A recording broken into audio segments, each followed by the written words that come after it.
Hello everyone, good morning. मैं Pravesh Sharma, welcome back to my channel. आज हम देख रहे हैं संस्कृत शिक्षण हेतु पाठ्य योजना का प्रारूप। तो सबसे पहले हम देखेंगे पाठ्य योजना बनाते समय कौन कौन सी प्रविष्टियाँ अंकित करनी चाहिए। तो यहाँ पर देख रहे हैं पाठ्य योजना संख्या, जो भी संख्या है पाठ जो भी पढ़ाया जाना है उसको यहाँ अंकित किया जाएगा। अगर मान लीजिए 2 पाठ्य योजनाएँ पढ़ाई जा चुकी हैं तो 3, और अगर 5 पढ़ाई जा चुकी हैं तो 6 अंकित किया जाएगा। कहने का तात्पर्य ये है कि क्रमशः ये बढ़ते चले जाते हैं नंबर, ये संख्याएं।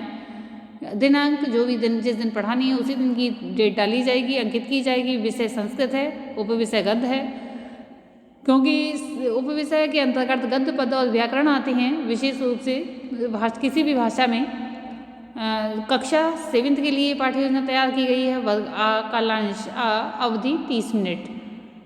प्रकरण हमने लिया है महाकवि कालिदास, जो कि संस्कृत साहित्य के सिरमौर माने जाते हैं। तो यहाँ देख रहे हैं सबसे पहले हम ऑब्जेक्टिव्स को 2 वर्गों में विभाजित किया गया है, यानी कि उद्देश्यों को 2 वर्गों में विभाजित किया गया है। सामान्य उद्देश्य यानी कि जनरल ऑब्जेक्टिव्स, और विशिष्ट उद्देश्य और स्पेसिफिक ऑब्जेक्टिव्स। संस्कृत भाषा प्रति जो सामान्य उद्देश्य हैं उनको देख रहे हैं। संस्कृत भाषा प्रति छात्राणाम रुचि उत्पन्नम करणम, संस्कृत गद्य प्रति छात्राभ्य रुचि उत्पन्नम करणम, छात्राभ्य ज्ञात नवीन शब्दान् स्वभाषायां प्रयोगस्य क्षमतां प्रदानं करणम, छात्राणां शब्दभण्डारे वृद्धिं करणम, व्याकरणात्मक ज्ञान प्रदानं करणम। अब हम देखेंगे विशिष्ट उद्देश्य यानी कि स्पेसिफिक ऑब्जेक्टिव्स। महाकवि कालिदास विषय ज्ञान प्रदानं करणम, क्लिष्ट शब्दानां शुद्धोच्चारणं कर्तुं योग्यतां प्रदानं करणं, छात्राणां कविजीवनस्य प्रति जिज्ञासा उत्पन्नं करणं, छात्राभ्य कालिदासस्य साहित्यविषये अवगतं करणं। पूर्वज्ञान यानी कि प्रीवियस नॉलेज। छात्राः कालिदास इति विषये सामान्य परिचिताः सन्ति। शिक्षण सहायक सामग्र्यः टीचिंग एड्स लपेट श्यामपट्ट, चौक, मृत्तिका, तुलिमार्जन, चित्र, तस्वीर जिसको कह सकते हैं, चार्ट, मॉडल इत्यादि। अब यहाँ पर हम देख रहे हैं पाठ्य योजना का प्रारूप, जिसमें सबसे पहले हैं शिक्षण बिंदु, सेकंड पॉइंट पर हैं अनुदेशनात्मक उद्देश्य, थर्ड पॉइंट पर हैं छात्राध्यापक क्रियाएं, छात्र क्रियाएं, विधि प्रविधि और टीचिंग एड्स यानी कि शिक्षण सहायक सामग्री, और मूल्यांकन।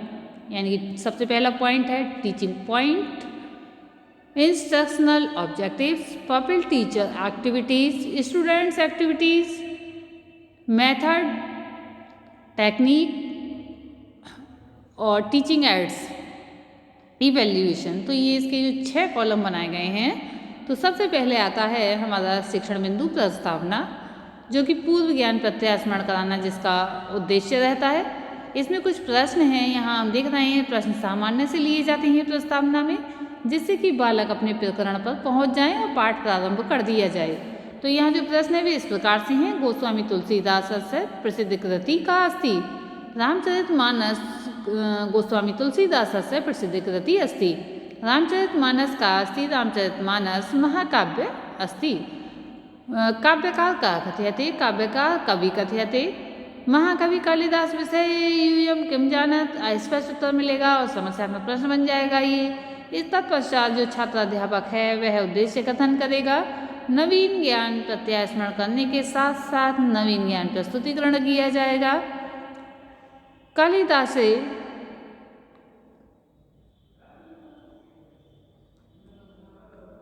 कालिदासो भारतः ये भारतस्य है श्रेष्ठतम कवि, अद्य वयं महाकवि कालिदास इति विषय अध्ययनं करिष्यामः।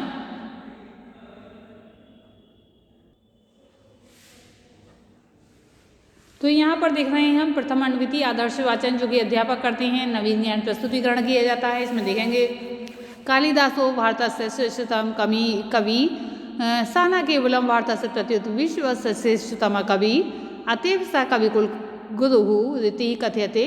तेन विरचिता सप्त ग्रंथा अति प्रसिद्धा, तेषु 2 महाकाव्ये रघुवंशम कुमारसंभवम च 2 खंडकाव्ये ऋतुसंहारं मेघदूतं च 3 नाटकानि मालविकाग्निमित्रं विक्रमोर्वशीयम् अभिज्ञान शाकुन्तलं च। एषु मेघदूतस्य शाकुन्तलस्य च प्रचारो विदेशेषु अपि अधिको वर्तते। विश्वस्य सर्वास्वापि प्रमुखभाषासु कालिदासस्य ग्रन्थानाम् अनुवादाः लभ्यन्ते। जर्मनदेशीये गेटे नामः कविस्तु शाकुन्तलं पठित्वा आनंदेन नृत्यत। इस प्रकार से यहाँ पर जो है छात्राध्यापक आदर्श वाचन करेंगे और छात्रः ध्यानपूर्वक या फिर ध्यानपूर्वकम श्रोष्यन्ति। यहाँ वाचन विधि या व्याख्यान विधि का प्रयोग हो रहा है। उसके बाद अनुकरण वाचन के लिए कहा जाएगा छात्र छात्राओं से। यहाँ अनुकरण वाचन के लिए कहा जाएगा और छात्रा अनुकरण वाचनम करिष्यन्ति। अनुकरण वाचन विधि का प्रयोग, काठिन्य निवारण, ज्ञान बोध श्रवण और भाषण कौशल का विकास, शब्द अर्थः श्रेष्ठतम सबसे श्रेष्ठ विश्ववस्य संसार का संसार के सप्ताह सात लभंते प्राप्त होते हैं सात सह। इस प्रकार से छात्र छात्राएं इसके जो है वाक्य प्रयोग भी कर सकते हैं। अब हम देखेंगे द्वितीय अनुवृत्ति, श्रवण कौशल बोध आदि को इसका विकास करना है। अब देखेंगे प्रथम द्वितीय आदर्श वाचन। द्वितीय आदर्श वाचन में यानी कि जो बताया गया, जर्मन देशीय गेटे नामक कविस्तु शाकुन्तलम पठित्वा आनंदेन अनृत्यत। कालिदास नाटकानि अद्यापि न केवले भारते अप्रत्युत विश्वस्य प्रसिद्धेषु नगरेषु अभिनीयन्ते। कालिदासस्य जन्म कदा जातमिति न वेदितं। ख्रीष्टाब्दस्य चतुर्थशताब्द्यां स जातम् इति बहवो मन्यते। केचित् तं विक्रमस्य प्रथम शताब्द्यां जातं स्वीकुर्वन्ति, परं तस्य निवासी मध्यप्रदेशे उज्जयिन्याभवत् इति निश्चितम्। उज्जयिन्याम् प्रतिवर्ष कालिदास महोत्सवो भवति। तो इस प्रकार से आदर्श वाचन किया गया। फिर इसी का जो है छात्र इसको सुनकर यानी कि छात्र ध्यानपूर्वकम श्रोष्यन्ति, फिर अनुकरण वाचन होगा।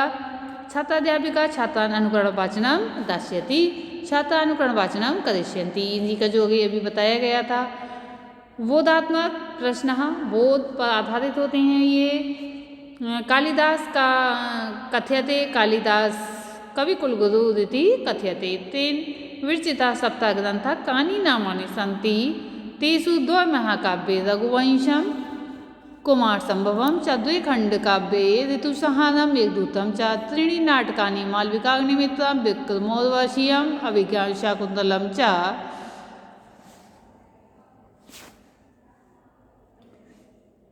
अब हम देख रहे हैं स्पष्टीकरणम सार बोध ज्ञान। इसका उद्देश्य है कालिदास भारत के श्रेष्ठ कवि हैं। वे न केवल भारत के ही अपितु संसार के सबसे श्रेष्ठ कवि हैं, इसलिए वे कवि कुलगुरु कहे जाते हैं। उनके रचे गए 7 ग्रंथ अत्यंत प्रसिद्ध हैं। उनके 2 महाकाव्य रघुवंश, कुमार संभव, 2 खंड काव्य ऋतुसंहार और मेघदूत, 3 नाटक अभिज्ञान शाकुंतलम, मालविकाग्निमित्रम व विक्रमोर्वशीयम हैं।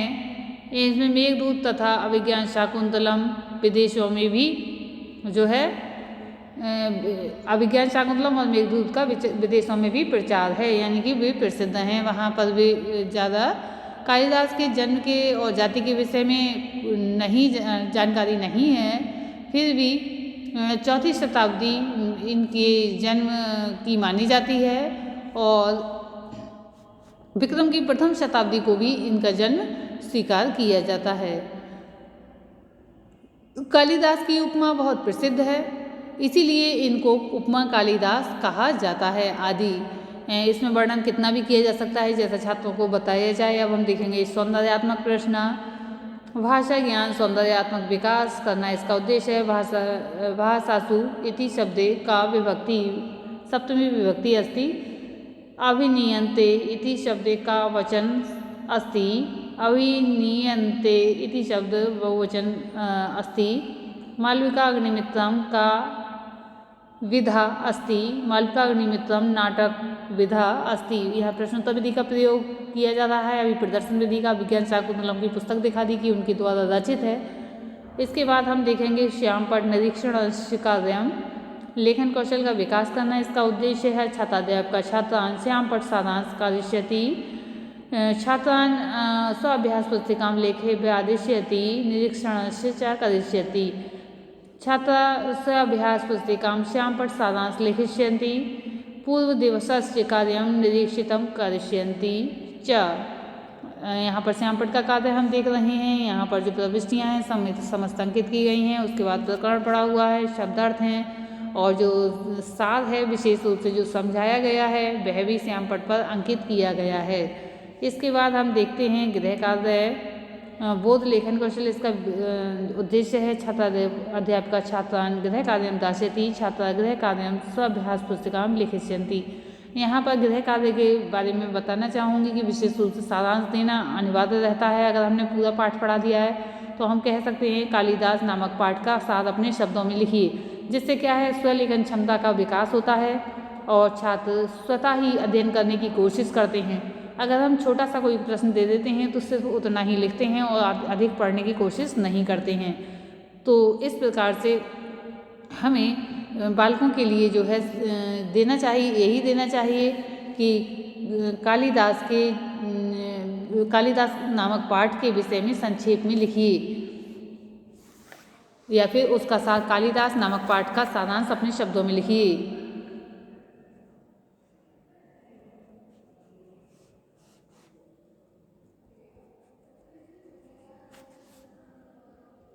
पाठ का सार अपने शब्दों में लिखिए। तो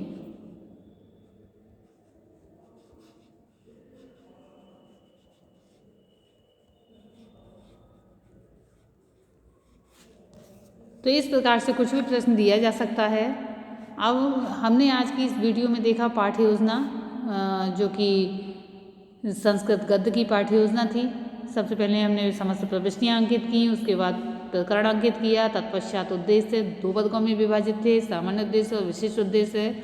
उसके बाद पूर्व ज्ञान के विषय में देखा तथा शिक्षण सहायक सामग्री के विषय में भी जाना व समझा और समस्त बिंदुओं के आधार पर समस्त पाठ्य योजना का जो है कार्य किया। आज की इस वीडियो में इतना ही। अगर आपने इस चैनल को सब्सक्राइब नहीं किया है तो अवश्य कर लें। धन्यवाद।